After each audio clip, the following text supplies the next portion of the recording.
Untuk selanjutnya yaitu foto bersama. Kami mohon kepada para undangan dan peserta webinar pada pagi hari ini untuk menyalakan kamera atau mengaktifkan kamera sehingga petugas kami bisa melaksanakan foto bersama pada acara webinar hari ini.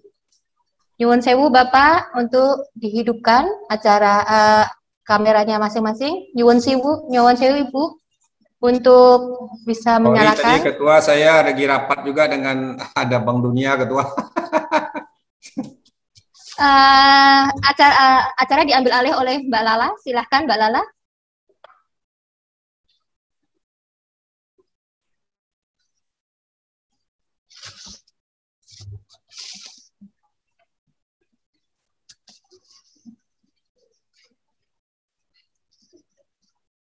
Sudah?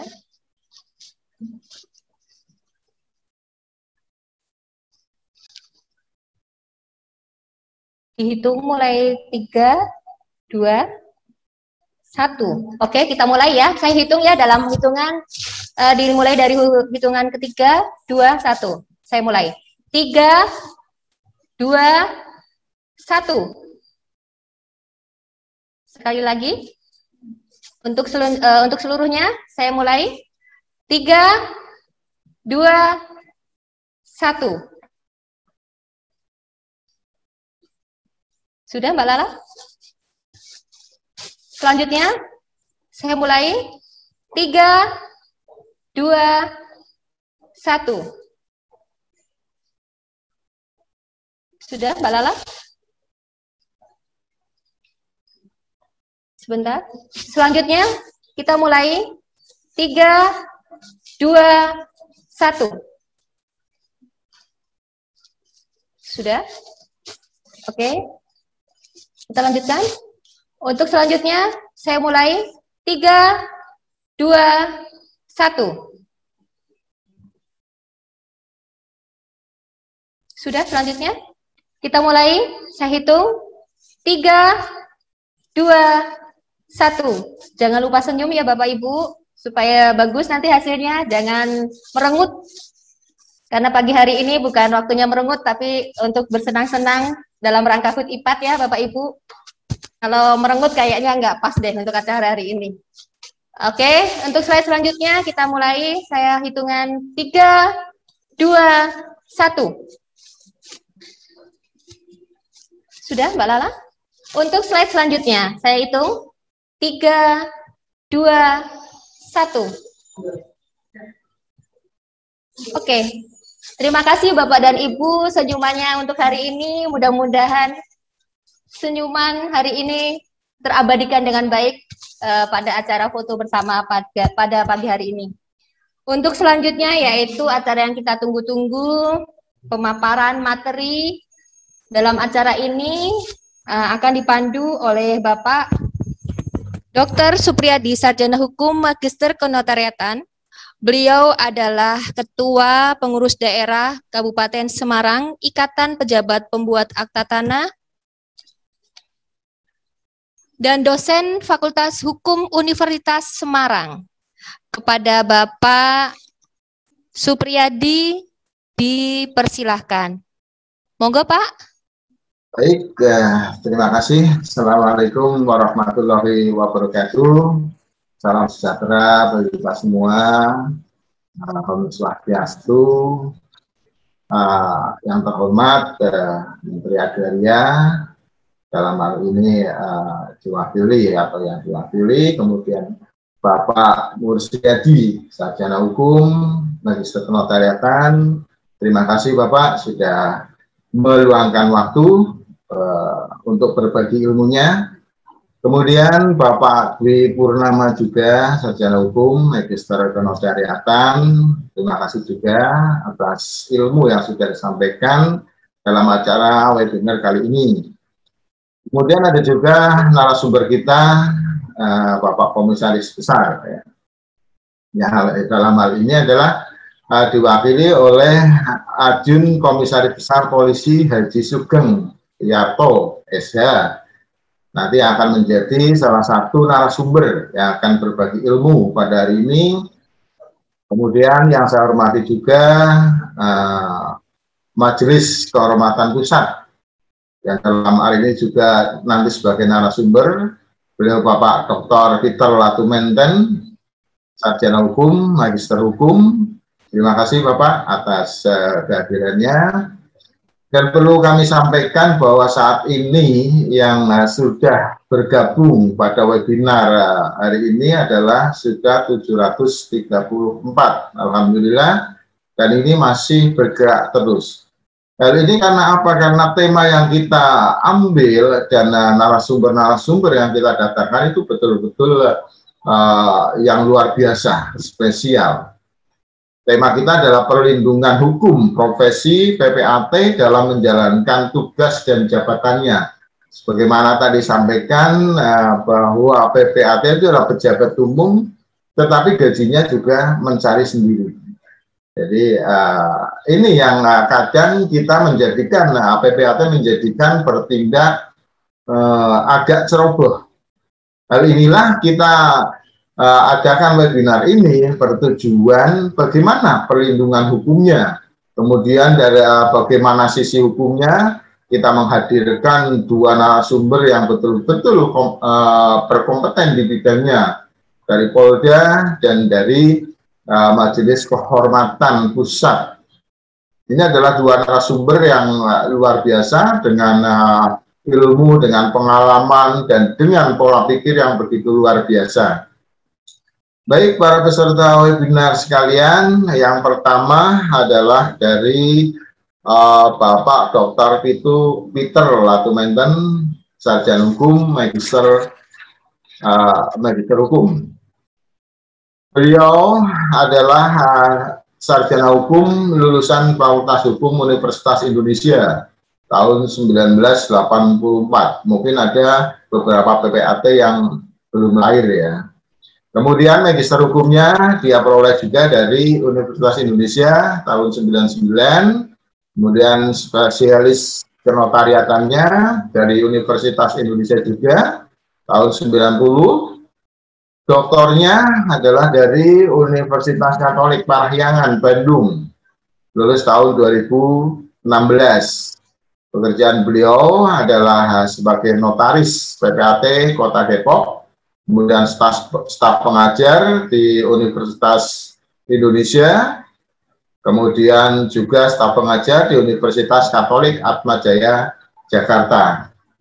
Jabatan beliau atau tugas beliau sekarang ini adalah Wakil Ketua Majelis Pengawas Daerah Notaris Kota Depok, Wakil Ketua Dewan Kehormatan Pusat Ikatan Notaris Indonesia, anggota Majelis Kehormatan Pusat Notaris, anggota Majelis Kehormatan Pusat Ikatan Pejabat Pembuat Akta Tanah. Ini suatu kesibukan yang sangat luar biasa dan alhamdulillah pada hari ini beliau menyempatkan diri memberikan pengalaman, memberikan ilmunya untuk kita serap agar kita di dalam menjalankan tugas dan kewenangan sebagai PPAT itu bisa lebih enjoy, tidak terkena ranjau-ranjau hukum, karena banyak sekali sekarang ini ranjau-ranjau hukum jebakan Batman ya terhadap anggota PPAT. Kemudian narasumber yang kedua, beliau adalah Bapak Haji Sugeng Tiarto, Sarjana Hukum, Magister Hukum. Beliau sekarang adalah Kabag Wasiktik, Direktur Reserkrimum Polda Jawa Tengah. Ya. Dalam kesatuan Polda Jawa Tengah, beliau lahir di Pekalongan. Kemudian jabatan sekarang beliau adalah, kalau saya sebutkan riwayat jabatannya ini mungkin 1/4 jam ini, karena banyak sekali ya. Mohon maaf, jadi jabatan 2 tahun terakhir itu adalah Kabag Bin Opsnal di Treskrimum Polda Jateng, Kasubdit 2 Ditreskrimum Polda Jateng, dan sekarang Kabag Wasiktik di Treskrimum Polda Jateng. Ini jabatan yang luar biasa. Ini yang akan memberikan bagaimana trik-trik, bagaimana hal-hal yang boleh dan tidak boleh PPAT lakukan. Karena kalau melakukan atau melanggar itu akan berbenturan dan ini akan pastinya akan berurusan dengan beliaunya. Semoga tidak ya. Itu dari dua narasumber. Nanti yang pertama adalah dari Bapak Peter. Kemudian untuk sesi tanya jawab kita di akhir. Jadi setelah dua narasumber memaparkan dari materinya ini. Dan alhamdulillah sampai detik ini sudah bertambah menjadi 736 dari partisipan. Baik, untuk menyingkat waktu saya berikan sepenuhnya kepada beliau, Bapak Dr. Peter Ladumenten, Sarjana Hukum, Magister Hukum, Spesialis Kenotariatan. Dipersilakan, Bapak.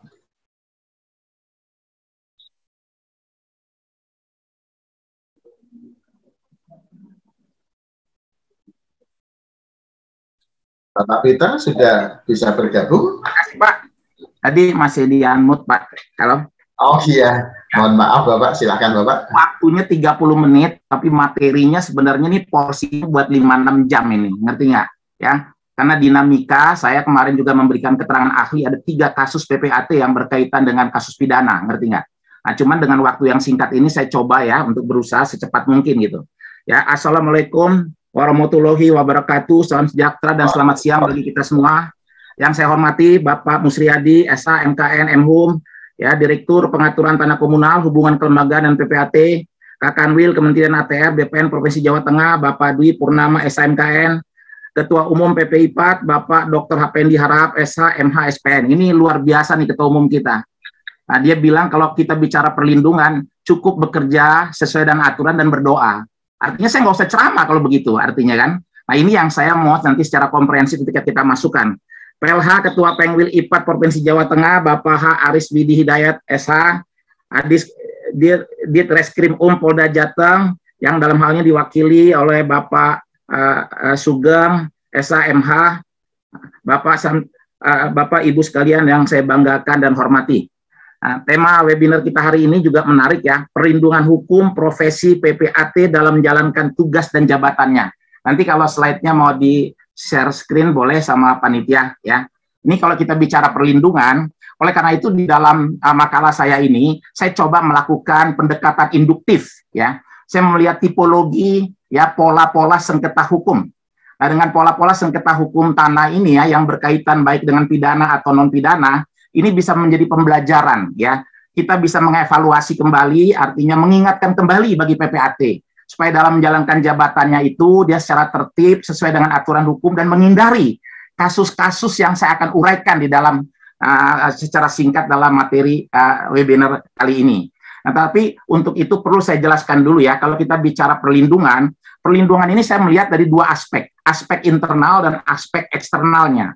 Internalnya itu sendiri dalam diri pribadi ya, PPAT itu sendiri. Bagaimana PPAT ya, artinya meningkatkan profesionalitasnya. Nah, ikutilah webinar seperti ini, safari-safari yang dilakukan oleh IPAT pusat ini dengan pengwil-pengwil. Ya, harusnya ini yang dilakukan ya, tentu harus dengan integritas moralnya. Nah, ini profesionalitasnya ini bisa kita lihat ya, dalam pelaksanaan jabatannya, dia harus mengacu kepada SOP, prosedur dan tata cara ya, dalam melahirkan akta PPAT dan salinan-salinan akta PPAT. Harus diikuti, ada PP 37 tahun 98, PP 24 2016 ini yang dirubah ya, dan mungkin peraturan-peraturan terkait dengan peraturan Menteri Negara Agraria ATR nomor 397 dan seterusnya ya. Nah, ini harus kita lihat, ini harus dipatuhi dulu SOP-nya. Nah, SOP-nya kita bisa melihat ya, bagaimana misalnya ya sebelum penandatangan akta PPAT, apa yang harus dikerjakan oleh PPAT. Misalnya dia lakukan verifikasi ya tentang subjek hukumnya, kecakapan, kewenangan. Oh, kita bicara cakap itu adalah parameternya dewasa 18 tahun atau telah kawin atau mampu melakukan perbuatan hukum. Nah, kita melihat kewenangannya. Apa yang disebut dengan harta pribadi? Harta yang diperoleh sebelum perkawinan. Nah, harta yang diperoleh pada saat status dia penghadap itu berstatus duda, berstatus janda. Apa yang disebut dengan harta bersama? Harta yang diperoleh karena usaha istri, usaha suami istri, ya, yang diperoleh sepanjang perkawinan. Nah, harta bersama yang timbul karena warisan, harta bersama yang timbul karena perjanjian timbal balik, harta yang bersama yang timbul dari suatu perjanjian sepihak seperti hibah dan sebagainya. Nah, kita mesti melihat subjeknya, ya, siapa subjeknya, WNI atau WNA. Artinya, ini kan kita harus verifikasi dulu, berdasarkan dokumen-dokumennya. KTP-nya, KK-nya, akte kenikahnya, terus perjanjian kawinnya, akte kematiannya, akte kelahirnya. Ini kita harus melakukan verifikasi terhadap dokumen-dokumen ini. Ya, kita melihat apakah pihak-pihak itu mempunyai hubungan darah nggak dalam garis lurus ke atas ke bawah tanpa pembatasan derajat, dalam garis samping sampai derajat kedua dengan PPAT-nya. Nah, kita melihat ya, ini kan berkaitan dengan verifikasi kewenangannya. Ya, nah, kita lihat verifikasi tentang objeknya yang tadi sudah dikatakan oleh Pak Dwi, oleh Pak Musriyadi sama Pak Harpendi. Ya, objek sertifikatnya itu aslinya harus kita lakukan pengecekan. Nah, apakah data-datanya sesuai nggak dengan daftar-daftar yang ada di kantor pertanahan untuk memastikan ya objeknya tidak dalam sengketa, objeknya tidak dalam keadaan sita, objeknya tidak dalam keadaan dijaminkan, dan ataunya dia bebas dari blokir. Nah, ini perlu kita lakukan ya berkaitan dengan objeknya. Nah, kita melihat lagi ya, artinya kita melakukan verifikasi tentang dokumen-dokumen yang berkaitan dengan izin. Ada izin pemindahan hak. Kalau dalam sertifikat dicantumkan perlu izin pemindahan hak, nah di situ harus dimintakan lebih dahulu. Untuk tanah-tanah dengan hak pakai yang dengan jangka waktu perlu izin pemindahan hak dari pejabat yang berwenang. Ya, ini izin. Ada dokumen-dokumen, pernyataan-pernyataan dari calon penjual, ya, bahwa menyatakan tanah ini tidak dalam keadaan sengketa yang harus dikuatkan oleh si calon pembelinya. Begitu juga dengan calon pemegang hak. Dengan pemindahan hak ini dia tidak menjadi pemilikan tanah yang melampaui batas maksimum atau tidak terkena larangan absenti. Ini semua dokumennya harus diverifikasi, termasuk pajak-pajak, PPh yang terutang, BPhtB yang terutang, ya. Nah, terus kita lihat PBB 5 tahun terakhir harus dilunasi. Ini semua verifikasi dalam konteks bagaimana kita bisa melindungi diri kita sendiri itu sendiri, ya. Ini dalam konteks ini. Kedua, PPAT itu lahir karena kewenangan. Tanpa Menteri Agraria dan Tata Ruang atau BPN tidak lahir PPAT. PPAT diberikan kewenangan, ngerti nggak? Untuk membuat ya ada 8 jenis akta. Perbuatan hukum tertentu mengenai hak atas tanah, hak milik atas satuan rumah susun. Ya, perbuatan hukum tertentu dari jual beli sampai dengan pemberian kuasa membebankan hak tanggungan. Ada 8 jenis akta-aktanya. Nah, jangan kita menjalankan jabatan di luar isi atau lingkup kewenangan yang telah diberikan. Kewenangan kita, daerah kerjanya. Sekarang PP 24 provinsi, tetapi itu belum ada peraturan menterinya. Sehingga masih kita pakai kota dan kabupaten. Kita bicara objeknya, objek perbuatan hukumnya. Objeknya hak milik, hak guna usaha, guna bangunan, hak pakai dengan jangka waktu, ya, hak milik atas satuan rumah susun yang berdiri di atas tanah hak milik, ya, di atas hak guna bangunan atau hak pakai dengan jangka waktu. Ini harus kita lihat semua, termasuk tanah-tanah bekas hak milik adat. Ya, objeknya, jangka waktunya, kewenangan dari segi waktunya, kewenangan dari jenis aktanya, kewenangan dari segi subjeknya. Subjek ini penting, ngerti nggak? Orang kadang-kala dua-duanya kita mesti melihat. WNI artinya dan WNA, kalau dia menikah tanpa perjanjian kawin, maka WNI tidak boleh mempunyai tanah dengan hak-hak apapun, kecuali dengan hak pakai dengan jangka waktu. Nah, ini kan artinya kita melakukan verifikasi baik dengan lingkup. Nah, isi perjanjiannya situ, akta-akta PPAT tidak boleh bersifat melawan hukum, ya, melanggar hukumnya. Nah, kalau bentuk akta dalam Perkaban 8/2016 itu tidak ada kaitan dengan keabsahan perbuatan hukum, tidak ada kaitan dengan otentisitas. Itu hanya berkaitan dengan syarat pendaftaran peralihan hak atas tanahnya. Ini kita lihat dari segi internalnya, tapi dari segi eksternalnya kita belum ada undang-undang tentang peraturan jabatan PPAT. Ini kelemahannya. Nah, oleh karena itulah saya dorong Ketua Umum IPAT ya harus melahirkan segera mungkin undang-undang yang mengatur tentang pejabat membuat akte tanah. Ini salah satunya ya yang berkaitan. Nah, sekarang dengan webinar ini kita menciptakan suatu sinergitas ya, pemahaman ya antara PPAT, antara IPAT-nya, antara BPN-nya dengan penegak hukumnya atau instansi terkait. Ini penting, ngerti nggak, berkaitan dengan PPAT-an. Kalau kita mau kepastian hukum dan keadilan, ya. Nah, sekarang kita lihat di dalam dunia kedokteran kita kenal namanya eksepsi kedokteran. Nah, eksepsi kedokteran itu ada alasan pembenaran yang menghapuskan sifat perbuatan melawan hukum yang dilakukan oleh seorang dokter. Nah, masalahnya sekarang, apakah kesalahan-kesalahan notaris PPAT dalam konteks pelaksanaan jabatan PPAT itu? Kita punya majelis pembina dan pengawas. Kalau kesalahan harus ditentukan oleh majelis pembina dan pengawas yang diatur dalam Permen ATR BPN nomor 2/2018, ya, atau melalui majelis kehormatan IPAT, ya, berkaitan dengan pelanggaran kode etik. Nah, ini yang kalau kita melihat, ya, secara sederhana, ini yang bisa memberikan proteksi, perlindungan, sehingga PPAT dalam menjalankan jabatan ini merasa aman. Tetapi saya masuk sekarang berkaitan dengan 3 hal pokok. Tadi saya katakan saya melakukan pendekatan tentang kasus-kasus tanah. Dengan kasus tanah ini menjadi pelajaran bagi kita untuk tidak melakukan ulang, ya, melakukan perbuatan-perbuatan atau menjalankan jabatan ini terhindar dari kasus-kasus tanah ini. Pola atau tipologinya, saya lihat ya. Satu, saya mau melihat dari segi kausanya, motivasi para pihak membuat akta-akta PPAT. Nah, ini bisa menjadi sumber timbulnya sengketa tanah. Nah, saya lihat lagi, ada dokumen-dokumen yang menjadi dasar pembuatan akta PPAT. Ini juga bisa menjadi sumber lahirnya artinya sengketa tanah. Ketiga, saya cuma membatasi ya kepalsuan intelektual dan kepalsuan material yang melahirkan suatu tindak pidana. Nah, oleh karena itu saya coba sekarang masuk dengan bagaimana pola ya, artinya motivasi ya para pihak itu datang ke PPAT untuk membuat akta PPAT. Saudara tahu nggak sekarang banyak jual beli pura-pura? Tapi tidak ada PPAT yang pura-pura. Kalau PPAT asli, ngerti nggak? Ya. Nah sekarang aja mafia tanah yang muncul kemana-mana, ngerti nggak? Jual beli pura-pura itu orang datang, ngerti nggak? Saya datang kasih pinjam uang. Saya pinjam uang dong mau nikahkan anaknya. Berapa? 5 juta. Boleh nggak saya pinjam sertifikatnya? Sertifikat itu bukan barang, itu alat bukti. Apa bisa untuk lap muka? Nggak bisa untuk lap muka, ngerti nggak? Dia pinjam, dia bikin jual beli, dia daftarkan haknya. Waktu didaftarkan haknya, kemudian sertifikat sudah dicatat peralihan haknya, dia minjem duit di bank. Dengan 2 miliar, 3 miliar, 4 miliar, ngerti nggak? Setelah dia pinjam, memang otaknya nakal, dia tidak mau, ngerti nggak, membayar utangnya. Waktu dia nggak membayar utangnya, dia akal-akalan. Pemilik asal dengan pemilik baru saling menggugat. Kalau namanya gugatan itu kebenaran formil. Ya, di sini ngaku ya dibatalkan tanpa melibatkan bank. Dia membatalkan akte jual beli.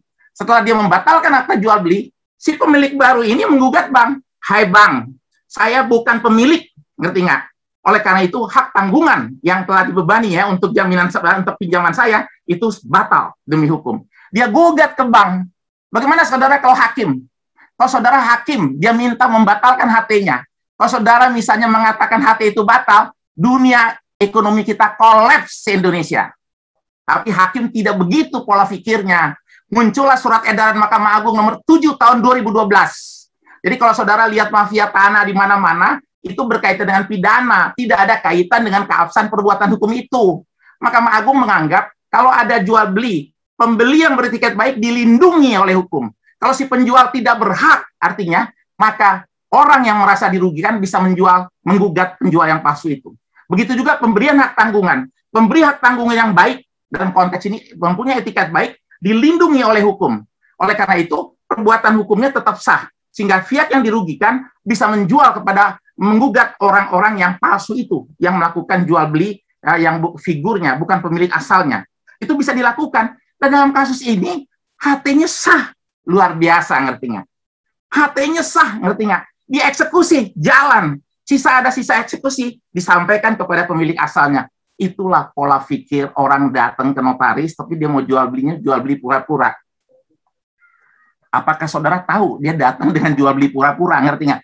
Nah ini yang mesti kita tahu ya, artinya bagaimana kita bisa misalnya melihat ya, apakah dia datang ke hadapan kita ini dilakukan jual beli pura-pura atau tidak. Kalau dia lakukan dengan jual beli pura-pura, kita harus tolak.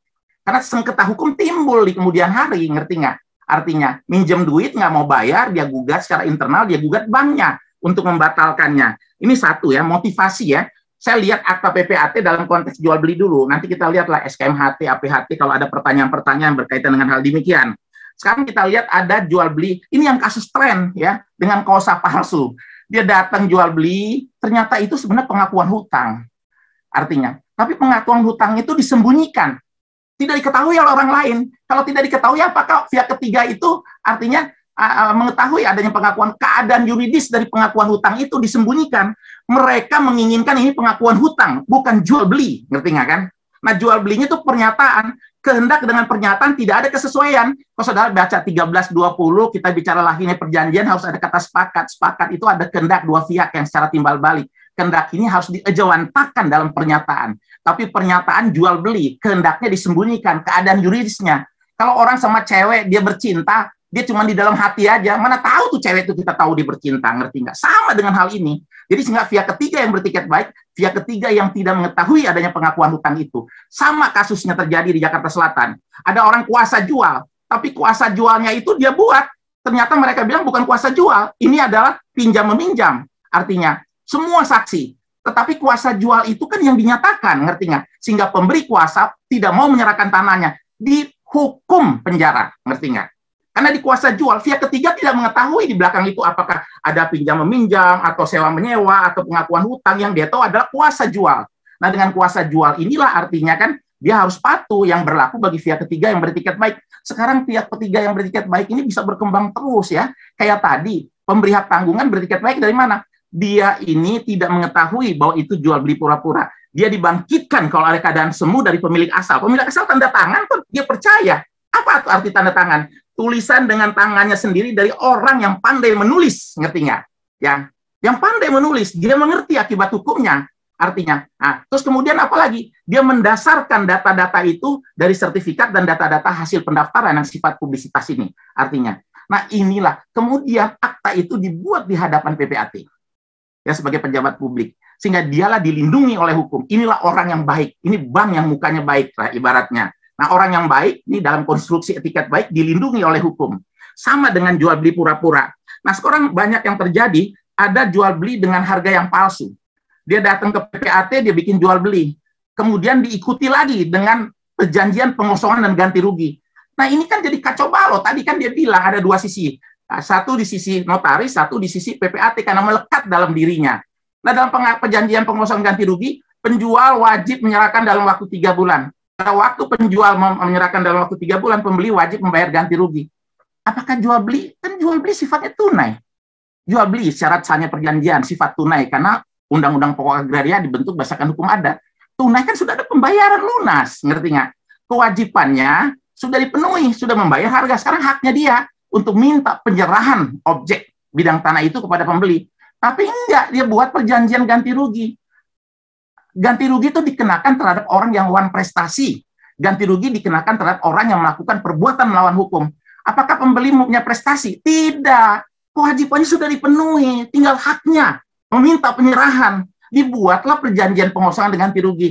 Harga jual belinya 10 miliar, ganti ruginya artinya 5 miliar. Itulah namanya ada 5 miliar yang disembunyikan harganya. Yang PPH-nya dirugikan, BPHTB dirugikan, PNBP dirugikan, ngerti nggak? Ini bisa ditarik dalam ranah pidana, artinya.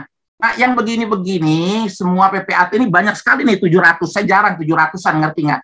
Ya 50, 60 aja, ngerti nggak? Nah ini supaya tidak dilakukan. Kalau perjanjian pengosongan, pengosongan saja tanpa ganti rugi, atau buat sewa menyewa, atau bikin perjanjian menumpang konstruksinya. Jangan pengosongan dan ganti rugi. Ini kan bisa terjadi. Ini satu ya, berkaitan dengan harga yang palsu. Nah sekarang saudara lihat, banyak jual beli ini semua bentuknya adalah penyimpangan dari tata cara eksekusi yang diatur di dalam Undang-Undang Hak Tanggungan. Kalau ada utang piutang, ada perjanjian kredit, dibuat SKMHT, dibuat APHT. Nah, kalau debiturnya wan prestasi, nah inilah mekanisme eksekusinya. Pasal 6, parate eksekusi, eksekusi melalui titel eksekutorial, eksekusi ya, penjualan objek jaminan di luar lelang.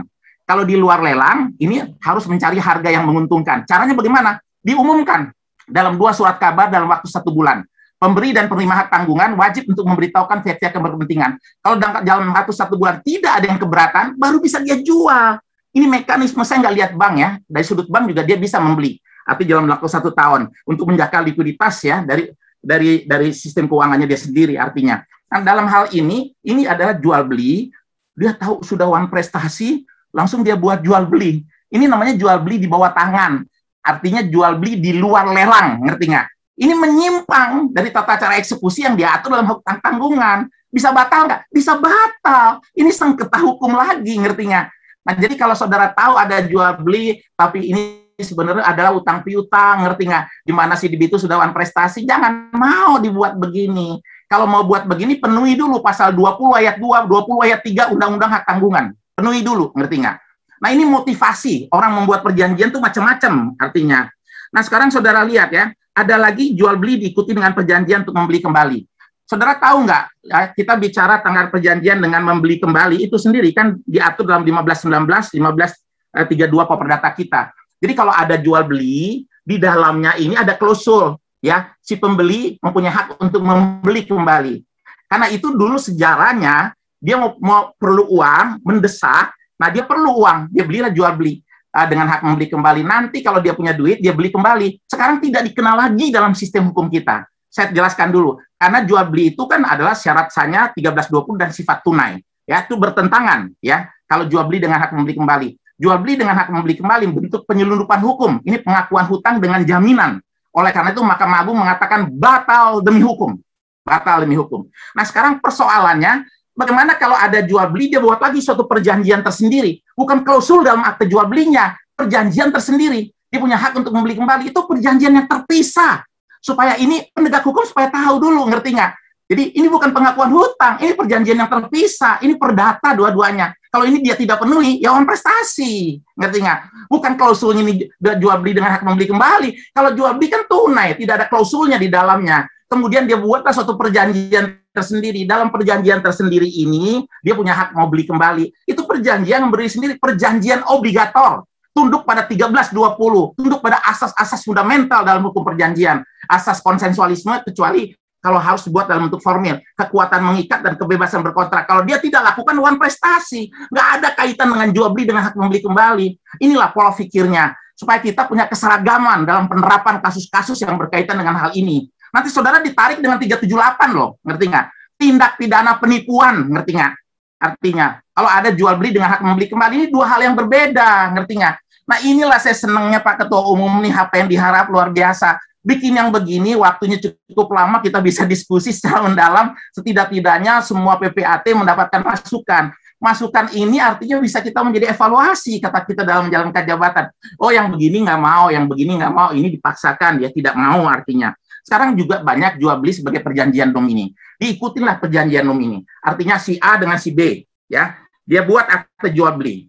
Kemudian si B bilang ini adalah uang C, adalah miliknya C. Kalau dia mau jual harus persetujuan dari C dan sebagainya. Nah ini saya bilang perjanjian nomini ini sering terjadi kasus di muka pengadilan. Sedangkan orang nomini itu menjual, ya, tanah miliknya si pemilik ini, ya, perjanjian nomini ini dia jual tanpa persetujuannya. Kemudian diajukan ke pengadilan dengan memasukkan keterangan palsu. Dia mengatakan ini miliknya dia, ya, artinya keterangan palsu. Sedangkan ini kan adalah perjanjian nomini kan barang milik orang lain. Dikatakan keterangan palsunya dia masukkan, penggelapan, karena ini barang milik. Apakah betul? Nah, saya ajak diskusi. Perjanjian nomini itu perjanjian obligator, bukan perjanjian kebendaan. Kalau saya misalnya sekarang A dengan C, saya yang tercatat di dalam secara legal di dalam akte jual belinya. Nah, kemudian ini milik si C, saya jual tanpa milik C, apa pidana? Keterangan palsu? Tidak. Karena ini bukan perjanjian kebendaan. Nomini itu perjanjian obligator. Tapi dalam praktek peradilan, dia anggap keterangan palsu. Dia anggap penggelapan, 372, 374. Nah, ini praktek saya kasih keterangan, ngertinya. Nomini ini perjanjian obligator, Pak. Jadi kalau saya jual tanpa persetujuan dari pemiliknya, ya, yang dalam perjanjian nomini ini, artinya apa pidana? Tidak dong. Itu kan benda saya ngaku benda saya. Tidak ada pihak manapun yang punya hak atas benda itu. Tanah itu. Satu, saya kasih keterangan. Apakah penggelapan? Enggak dong, itu milik saya. Nah, konsepnya nomini itu perjanjian obligator. Jadi kalau saudara dipanggil sebagai ahli di muka pengadilan, jelasin, ngerti nggak? Kalau ada jual beli, ada perjanjian nomini, terus si orang yang dipakai namanya secara legal itu melakukan jual beli tanpa persetujuan dari pemiliknya, ya, itu bukan tindak pidana. Karena perjanjian nomini ini adalah perjanjian obligator, bukan perjanjian kebendaan, dua hal yang berbeda. Nah, ini semua berkaitan sama. Saya ambil contoh ya, pernah terjadi kasus ya, di mana harta bawaan ini milik si istri. Kemudian di dalam akte jual beli, PPAT mencantumkan bahwa menurut keterangannya objek perbuatan dalam akte ini merupakan harta bersama penghadap ya dengan suaminya. Dan untuk melakukan tindakan ulang ini, penghadap telah mendapat persetujuan dari suaminya bla bla bla yang turut hadir dari ikut menandatangani akta ini sebagai tanda persetujuannya. Apakah benar? Harta bersama tidak bisa, harta pribadi tidak bisa digeser menjadi harta bersama dengan suatu pernyataan belaka. Mesti ada perbuatan hukum, perbuatan kebendaan, perjanjian kebendaan. Karena dia geser, digugatlah di pengadilan. Ributlah si suami istri ini, dia menggugat si istrinya. Ini loh saya harta bersama. Mana dasarnya? Saudara nikah tanggal 5, harta diperoleh tanggal 1. Ini kan harta bawaan saya, ngerti nggak? Baca dong di AJB-nya. Siapa AJB-nya? PPAT yang buat. Nah, itu berhentiin aja PPAT begitu, ngerti nggak? Yang bukan haknya dimasukin, ngerti nggak? Ini tugas MPPN, ngerti nggak? Kalau mau tertib transaksinya, ya tertib transaksi itu yang terjadi. Jangan dibiarkan kasus-kasus ini muncul. Nah, kasus muncul karena ini contoh nyata, ngerti nggak? Kalau utuh harta pribadi, bilang aja harta pribadi, merupakan harta yang dibawa ke dalam perkawinan, merupakan harta pribadinya. Dan untuk melakukan tindakan hukum dalam ini tidak memerlukan persetujuan dari pihak manapun juga di muka bumi ini. Begitu tegasnya. Jangan ragu. Kalau hibah harta pribadi yang diperoleh karena hadiah warisan harta pribadi, saya minta persetujuan biar safety, Pak, biar safety. Jangan safety. Bikin celaka di dunia, iya, ngerti nggak? Ini contoh kasus-kasus yang diangkat ke permukaan. Jadi motivasi orang membuat perjanjian itu bisa melanggar undang-undang. Jadi saudara mesti lihat orang datang di hadapan PPAT. Sekarang kan trennya PPJB figur dibuat di suatu daerah, dipakai di Jakarta misalnya, ngerti nggak? Nah PPAT, nah siapa yang salah?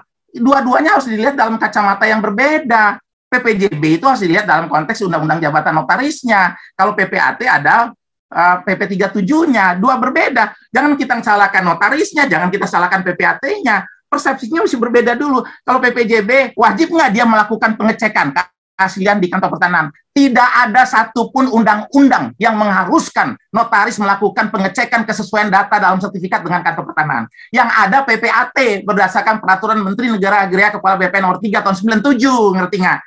Itu kelemahannya. Maka sekarang di dalam PP 18 2021, PPJB dan sewa menyewa dapat didaftarkan, dicatat dalam daftar umum dan dalam sertifikat. Itulah untuk kepastian hukumnya. Nah ini kita lihat ada dua aturan-aturan, nggak ada.